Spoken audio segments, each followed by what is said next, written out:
अस्सलाम वालेकुम आदाब। वन टीवी के उर्दू खबरनामे में आप सबका इस्तकबाल है। मैं शाहबाज। आगे बढ़ने से पहले देखेंगे हेडलाइंस। गौतम अडानी की तेलंगाना में वजीर आला रेवंत रेड्डी से खैर सगाली मुलाकात। सीवी आनंद का स्पेशल ब्रांच मुलाजिमीन को हौसला, एसबी पुलिस का अहम सुतून। असदुद्दीन ओवैसी का उत्तर प्रदेश ज़िमनी इंतखाबात में अपना दल के साथ इत्तेहाद, 2 सीटों पर लड़ेंगे इंतखाब। उद्धव ठाकरे का इंतखाबी आज़म गद्दारों को इक़्तिदार से बाहर निकालने तक आराम नहीं करेंगे। अब खबरें तफसील से। अडानी ग्रुप के सदर नशीन गौतम अडानी ने तेलंगाना के सेक्रेटेरिएट में वज़ीर आला रेवंत रेड्डी से मुलाकात की, जिसमें रियासत में सरमायाकारी और यंग इंडिया स्किल में यूनिवर्सिटी के क़याम पर बातचीत की गई। इस मौके पर अडानी ने यूनिवर्सिटी के लिए 100 करोड़ रुपए का आतिया दिया। वज़ीर आला रेवंत रेड्डी ने अपने वीडियो पैगाम में इसका जिक्र किया, जबकि हुकूमत तेलंगाना ने नौजवानों की हुनरमंदी के तरबियत के लिए ये मनसूबा शुरू किया है। Hyderabad city police commissioner CV Anand ने स्पेशल ब्रांच एसबी के मुलाजिमीन से कहा है कि वो मायूस न हो, क्योंकि ये ब्रांच महकमे पुलिस में एक कलीदी किरदार अदा करती है। एक जायज़ा इजलास में खिताब करते हुए उन्होंने एसबी के मालूमात की अहमियत पर जोर दिया और कहा कि अमले को फील्ड लेवल से मालूमात जमा करने पर तवज्जो देनी चाहिए। उन्होंने स्पेशल ब्रांच के काम को सजा के मुतरादिफ समझने की सोच को रद्द करते हुए कहा है कि हैदराबाद आने वाले गैर मुल्कियों पर नजर रखना जरूरी है। बीजेपी के रुकने पार्लियामेंट इटाला राजेंद्र ने हैदराबाद में इमारतों की इन्हदाम को एक बड़ा ड्रामा करार देते हुए कहा है कि एफटीएल और बफर जोन में मौजूद तमाम इमारतें गैर कानूनी नहीं हैं। उन्होंने इल्ज़ाम लगाया कि हुकूमत बुलडोजर से पैसे बटोरने के लिए ये कार्रवाई कर रही है। राजेंद्र ने माजी में कांग्रेस हुकूमतों की तरफ से गरीबों के मकानात के इन्हदाम की मिसाल देते हुए मौजूदा हुकूमत पर नाइंसाफ़ी का इल्ज़ाम लगाया है। उन्होंने हुकूमत को झीलों और तालाबों की हिफाजत के लिए ज़मीनों की तफसीलात जमा करने का मशवरा देते हुए मुतासिरा अफराद को फौरी मुआवजा देने का मुतालबा किया। मजलिस इत्तेहादुल मुस्लिमीन के सदर असदुद्दीन ओवैसी ने उत्तर प्रदेश के ज़िमनी इंतखाबात में अपनी पार्टी की शिरकत के बारे में वजाहत करते हुए कहा है कि वह अपना दल पार्टी के साथ इत्तेहाद में आगे बढ़ेंगे और ओवैसी ने ऐलान किया है कि वह अपना दल के रहनुमा डॉक्टर पल्लवी पटेल के साथ मुकाबला करेंगे। उन्होंने बताया कि इत्तेहाद की बातचीत मुकम्मल हो चुकी है और उनकी पार्टी 2 सीटों पर इलेक्शन लड़ेगी, जबकि बाकी सीटों के फैसले का इख्तियार पल्लवी पटेल को दिया गया है। हमारी बहन मोहतरमा पल्लवी पटेल साहिबा के साथ इस चुनाव में जाएंगे, लड़ेंगे और जहां तक मुझे हमारे उत्तर प्रदेश के अध्यक्ष ने बताया है कि 2 सीट पर हम लड़ेंगे और बाकी सीट पर जो हमारी बहन पल्लवी पटेल तय करेगी वो लड़ेंगे, मगर हम लोग साथ मिलकर लड़ेंगे ये बाई इलेक्शन। महाराष्ट्र में असेंबली इंतखाबात के करीब आने के साथ ही सियासी सरगर्मियां तेज हो गई है। शिवसेना के रहनुमा उद्धव ठाकरे ने एक जलसे में सख्त लहजे में कहा है कि वो उस वक्त तक आराम नहीं करेंगे जब तक गद्दारों को इख्तिदार से नहीं निकाल देते। अपनी रिहाइशगाह के बाहर पार्टी कारकुनों से खिताब करते हुए उन्होंने डॉक्टरों के आराम करने के मशवरे को नजरअंदाज करते हुए अपने अज़्म का इजहार किया है कि वो अपने हरीफों के खिलाफ सख्त लड़ाई जारी रखेंगे।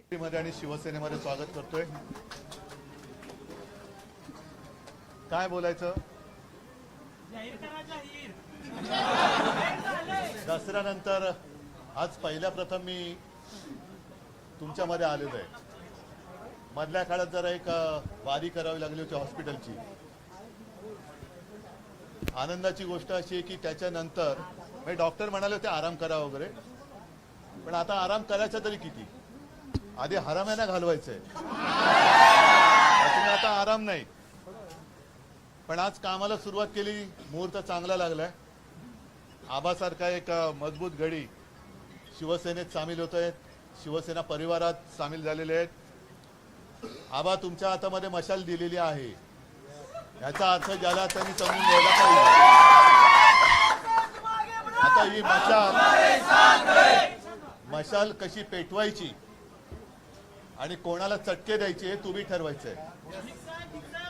एक लक्षात घ्या की ही निवडणूक सोपी नाहीये। दीपक आबा आले म्हटल्यानंतर विजय नक्की आहे तर मला माहिती आहे। मग मी असं म्हणतो विजय नक्कीच होणार असेल तर मग मी सभेला आलोच नाही तर म्हणजे आलं पाहिजे ना। मग तुम्ही काय केलं पाहिजे? तुम्ही आजपासून संपूर्ण मतदारसंघात घराघरात आपली मशाल ही पोचवली पाहिजे। कारण हे जे गद्दार आहेत हे नुसतेच गद्दार नाही आहेत, तर बरेच खोके वगैरे घेऊन बसलेले आहेत. धनुष्यबाण आणि मशाल असं संभ्रम ते निर्माण करतात आणि म्हणूनच शिवसेना प्रमुखांची, बाळासाहेबांची निशाणी ही मशाल आहे, ही आतापासून तुम्हाला घराघरात न्यावी लागेल. मला खात्री आहे की एवढे तुम्ही ज्या उत्साहामध्ये इकडे आलेला, जरा इकडे तिकडे काय बोललं का उत्साहाने पेटून उठताय, त्याच्यामुळे विजय हा नक्की आहेच. आणि परत एकदा सांगतो, तुम्ही जे जाहीर करा म्हणतो, मी या शब्दात सांगतो कारण अजून उमेदवारी आपण कोणाचीच जाहीर केलेली नाही. फक्त दीपक आबांच्या हातात मी मशाल दिलेली आहे आणि त्या मशालीची धग हे तुम्हाला दाखवून द्यायची आहे. मी सभेला येईन त्यावेळेला विस्ताराने बोलेन. तूर्त मी तुमचं सगळ्यांचं स्वागत करतो आणि तुमच्याकडनं म्हणजे माझा सांगोल्याचा आमदार जो आधी निवडून आला होता तो जरी गद्दार झाला तरी सांगोलेकर माझ्यासोबत आहेत हे तुम्ही दाखवून द्यायचे. आणि मला खात्री आहे की तुम्ही या शब्दाला जागाल आणि आपला आमदार निवडून आणल्यानंतर परत एकदा येईन, प्रचाराला पण येईन आणि जिंकल्यानंतर परत येईन.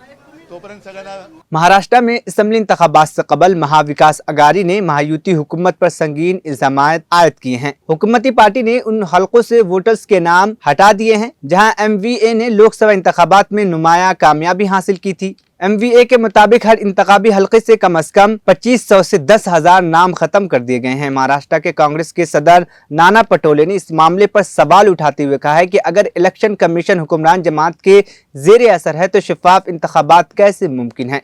उन्होंने बीजेपी पर जमहूरियत को खत्म करने का इल्जाम लगाते हुए चैलेंज किया है कि वो ईमानदारी से मुकाबला करे. होने वाली विधानसभा के जो विधानसभा का जो चुनाव हो रहा है उसमें चुनाव आयोग ने जो अधिसूचना निकाली है और उसमें जब उन्हें पत्रकार परिषद में कहा है कि हमें पारदर्शक चुनाव करना है, तो चुनाव आयोग के ही व्यवस्था में पारदर्शिता नहीं है और सत्ता पक्ष के इशारे पे अगर चुनाव लड़ा जाए तो पारदर्शिता कहां से आएगी, ये प्रश्न हमारे सबके सामने खड़ा हुआ है. महाराष्ट्र में 7 नंबर का जो फॉर्म होता है वो ऑनलाइन डायरेक्ट डालकर लोगों के नाम वहां पे कम किए जा रहे हैं और कम कर उसमें कांग्रेस, शरद पवार साहब के विचारधारा के वोट, उद्धव साहब के विचारधारा के वोट वो कम करने का काम महाराष्ट्र में किया जा रहा है और उसके पुरावे हमने आपको दिए हैं. मैं आह्वान करता हूं बीजेपी को, अरे दम है ना तो सामने से लड़ो. ऐसे ये पीछे से वार करने में लोकतांत्रिक व्यवस्था का खून करने का अधिकार तुमको नहीं दिया गया है.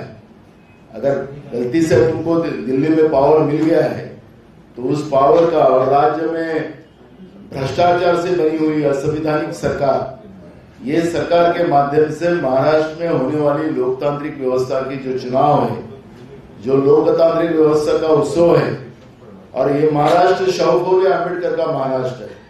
ये महाराष्ट्र में अगर तुम लोकतांत्रिक व्यवस्था का खून करना चाहते हो तो कदापि यहाँ पे महाराष्ट्र की जनता होने नहीं देंगी. लड़ना है तो सामने से लड़ो, पर तुम्हारे में दम नहीं है क्योंकि तुम हारने वाले हो. तुम्हारे इस सर्वे में तुम्हारी लोगों ने पोल खोल के रखी है. जिस तरह से महाराष्ट्र बेचकर तुमने गुजरात को बेच दिया, नरेंद्र मोदी और अमित शाह का ATM महाराष्ट्र बन चुका है.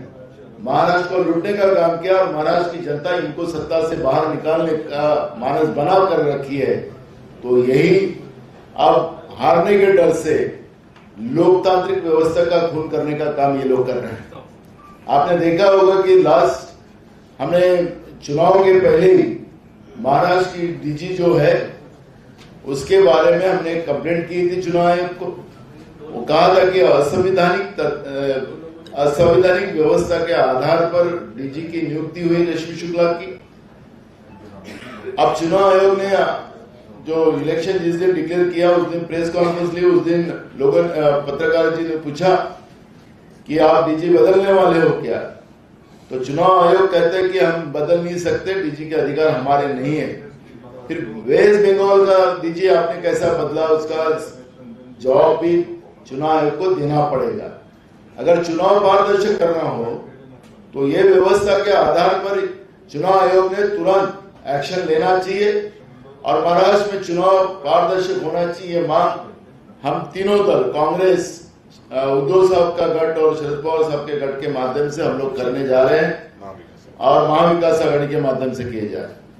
अगर चुनाव पारदर्शक नहीं होता है तो इसका मतलब है कि चुनाव आयोग और केंद्र में बैठी हुई मोदी और बीजेपी की सरकार इनकी साठगांठ से लोकतांत्रिक व्यवस्था का खून करने का काम चुनाव आयोग कर रहा है। ये मैसेज देश में जाएगा और लोकतांत्रिक व्यवस्था के ऊपर से जनता का भरोसा उठ जाएगा। और इसलिए हम आज महाराष्ट्र के जो चुनाव आयोग के सीईओ है चोकलिंगम जी, उनको पास जाकर हम सब ये बात को पास से अवगत कराएंगे।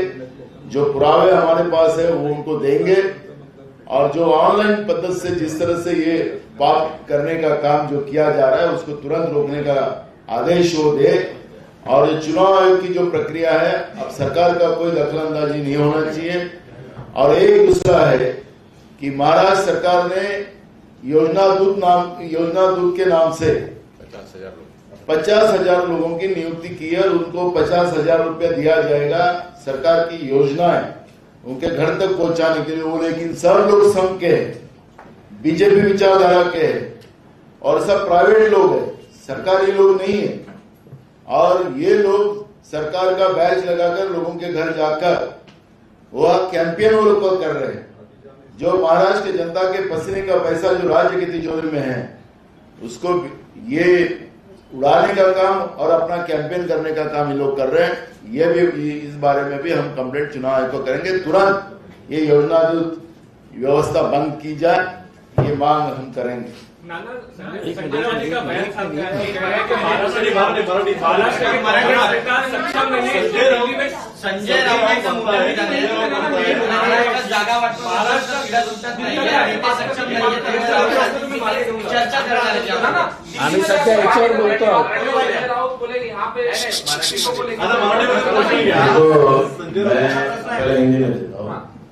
पहली बात ऐसी है कि संजय राउत जी के नेता उद्धव ठाकरे जी है, हमारे नेता मल्लिकार्जुन खड़गे जी और राहुल जी है और राष्ट्रवादी के नेता शरद पवार जी है। जो हमारी टीम में हम लोग जो शिवसेना की मीटिंग जो कमेटी जो है उसमें ना शरद पवार जी रहते हैं, ना उद्धव जी रहते हैं, ना मल्लिकार्जुन खड़गे जी, ना राहुल जी रहते हैं।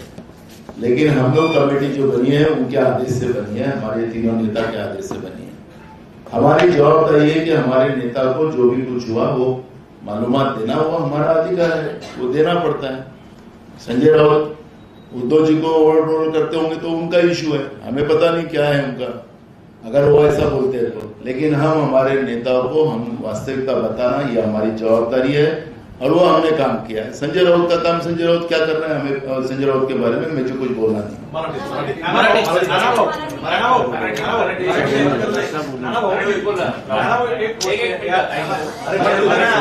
सर, एकूणच संजय राऊतांनी जी भूमिका मांडलेली आहे त्यामध्ये हायकमांडकडे हे पत्रक जाणार आहे।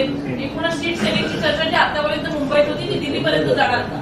ते अजून काही ठरलेलं मुद्दा एक असा आहे की संजय राऊत साहेबांनी जे सांगितले की त्यांचे नेता उद्धवजी आहेत, त्यांना उद्धवजीला माहिती द्यावं लागतं। जितेंद्र असतील किंवा जयंत पाटील असतील त्यांना माहिती पवार साहेबांना द्यावं लागतं आणि आमची नेमणूक जी केलेली आहे मल्लिकार्जुन खरगे साहेबांनी राहुलजींनी केलेली आहे। आमच्या नेत्यांना आम्हाला माहिती द्यावं लागतं जे काही झालं ते। लोकसभा में हज़्ब इख्तलाफ के लीडर राहुल गांधी ने 18 अक्टूबर को शक्ति अभियान के तहत इंदिरा फेलोशिप के कौमी मजलिस आमला की मीटिंग में हिस्सा लिया। मीटिंग के पहले दिन उन्होंने मुल्क भर से आए बासलाहियत खवातीन से बातचीत की जो 21 रियासतों से नुमाइंदगी कर रही थी। उन खवातीन ने अपने शोबे में बेहतरीन कारकर्दगी का मुजाहरा किया और ज़मीनी सतह पर खवातीन को दरपेश चैलेंजेस का सामना करने के लिए अपने अज़्म को बयान किया।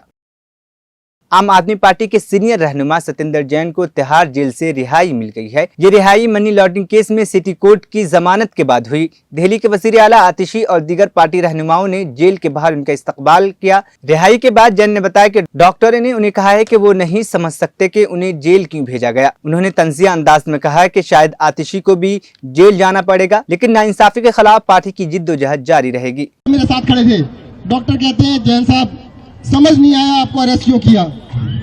हम तो आपको अच्छी तरह जानते हैं, आपने कोई गलत काम तो किया नहीं कभी भी। मैंने एक बार बताया डॉक्टर साहब, कभी मन में तो आया होगा कि मैं भी इलेक्शन लड़ूं। अरे सत्येंद्र जैन मंत्री बन सकता है तो मैं नहीं बन सकता? मैं तो इतना बड़ा डॉक्टर हूं, मैं भी बन सकता हूं। कहते हाँ आया तो साहब। मैंने कहा अभी लड़ोगे इलेक्शन? अरविंद केजरीवाल टिकट देने को तैयार है। कहते ना जी अब नहीं लड़ेंगे। ये कारण था अरेस्ट करने का।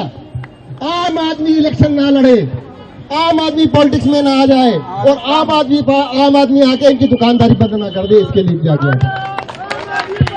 आपको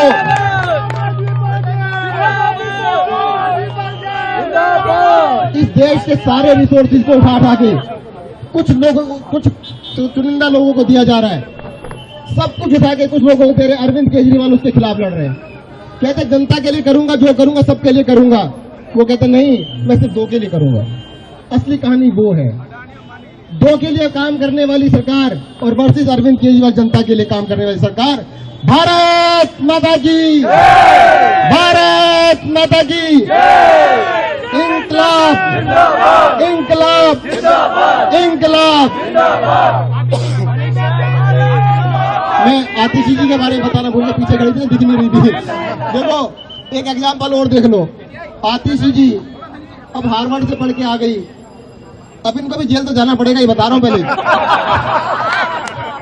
अरविंद केजरीवाल ने सबसे पहले क्या कहा था बता देता हूं भाई साहब। उन्होंने तब तक मैं मजाक सोचा था, कहते सत्येंद्र देख बात सुन ले, आग का दरिया है, तैर के जाना है। इस दरिया को तैर के पार करना पड़ेगा। आग का दरिया है और जेल जरूर जाना पड़ेगा, ध्यान रखियो। एक किस्सा और बताता छोटा सा आपको। जब 2013 में 21 जुलाई 2013 को मुझे टिकट मिला आम आदमी पार्टी का, वैसा 2 दिन बाद अरेस्ट कर लिया मुझे। तब भी अरेस्ट किया था, क्यों किया था? अरे तब भी यही कहानी थी। अशोक विहार में एक डॉक्टर साहब रहते थे, उनके घर गया, भाई साहब इलेक्शन लड़ लो। कहते मैं नहीं लड़ता। कहने क्यों? कहते तुझे अरेस्ट कर लिया, मुझे भी कर लेंगे। तो मैं ये कह रहा हूं, डरना मत, आम आदमी पार्टी को सपोर्ट करने वाले पीछे हटना मत। क्या बात है, इस देश के अंदर एक क्रांति है, इस क्रांति को आगे बढ़ानी है। धन्यवाद, जय हिंद, जय भारत। बॉलीवुड में सलमान खान और बिश्नोई के नामों की गूंज के दरमियान सलीम खान ने अपने बेटे सलमान खान के जानिब से तशद्दुद के खिलाफ अपनी मजबूत पोजीशन का इजहार किया है। बाबा सिद्दीकी कत्ल केस के बाद सूरत हाल मजीद कशीदा हो गई है, जिसमें बिश्नोई गैंग ने सलमान खान के खिलाफ धमकियां दे रहे हैं। सलीम खान ने वाज़ेह किया है कि सलमान खान ने कभी भी किसी जानवर को नुकसान नहीं पहुंचाया और वो हमेशा तशद्दुद से दूर रहते हैं। उन्होंने ये भी कहा है कि उन्हें खदशा है कि कोई कीड़ा भी उनके पैरों के नीचे आकर जख्मी न हो जाए, इसलिए वो हर मुमकिन कोशिश करते हैं कि जानवर महफूज रहें। हमास के सरबराह यहया सिनवार के इंतकाल की तस्दीक के बाद हमास ने नए चीफ डॉक्टर खलील अल-हया का नाम सामने आया है। डॉक्टर खलील ने एक वीडियो पैगाम में हमास की मजबूती का अज़्म जाहिर करते हुए इजराइल की जंगबंदी की पेशकश को मुस्तरद कर दिया। उन्होंने कहा है कि इजराइल यरगमालियों की रिहाई उस वक्त तक नहीं होगी जब तक इजरायली फौज गजा से वापस नहीं जाती। उन्होंने मजीद कहा है कि मौत कब्जा करने वालों के लिए लानत बन जाएगी। हमास की क़यादत में हालिया हमले में अहम अराकीन की हलाकत के बावजूद डॉक्टर खलील अल-हया ने अज़्म का इजहार किया है कि हमास इस सूरत हाल से मजीद ताकतवर होगी। बिस्मिल्लाहिर्रहमानिर्रहीम। मिनल मुमिनीन रिजालुन सदक़ू मा आहदुल्लाह अलैहि फमिनहुम मन क़दा नहबह व मिनहुम मन यंतज़िर वमा बद्दलू तब्दीला बकुल्ल मआनी अश-शुमूख़ वल-किब्रिया वल-इज़्ज़ति वल-करामा तनआ हरकतुल मुक़ावमतुल इस्लामिय्यतु हमास इला शअबिना अल-फ़लस्तीनी व इला उम्मतिना जमीअन व अहरार अल-आलम रजुलन मिन अनबल ar-रिजाल व अशजअ ar-रिजाल रजुलन कर्रस हयातहु मिन अजल फ़लस्तीन व क़द्दम रूहहु फ़ी सबीलिल्लाहि अला तरीक़ तहरीरिहा सदक़ल्लाह फ़सदक़हु अल्लाह